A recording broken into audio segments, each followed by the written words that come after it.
Welcome to Victory in Jesus. I'm Pastor Sharon Doherty. We're talking about unconditional love.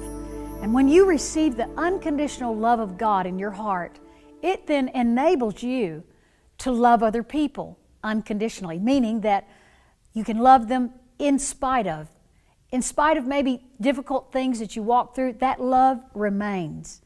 And we want to really focus today on God's love in the family.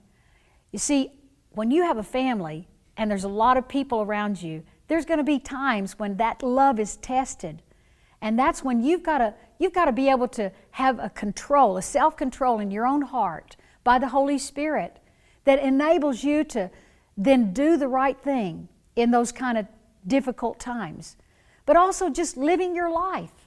You know, your family is a part of those around your life that God has placed for you to have an influence.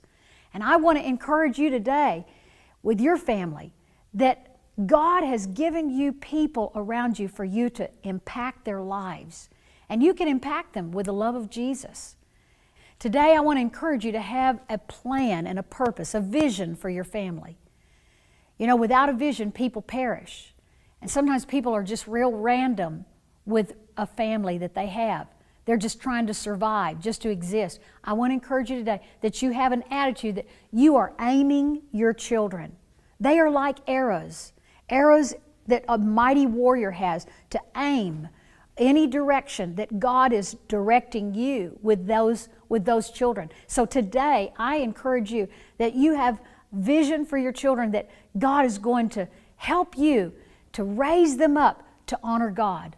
Raise them up to use their gifts for God. Raise them up to fulfill God's purpose for their lives. Now here's the word of the Lord. Today we're going to be focusing on the family, unconditional love in the family, and particularly God's plan for the family, for each of us as a family. And sometimes, you know, when you don't understand what that plan is, sometimes you're just kind of hit and miss. And so today that's what we want to talk about. But before we do, we've got a few pictures that we want to show you of our own family up on the screen, and some of the things that, you know, we did together. We did things that sometimes were just ordinary things, like going to an activity place where they had those skeet ball things you throw, and then sometimes we would just we'd go to the zoo, or we'd go fishing and that sort of thing.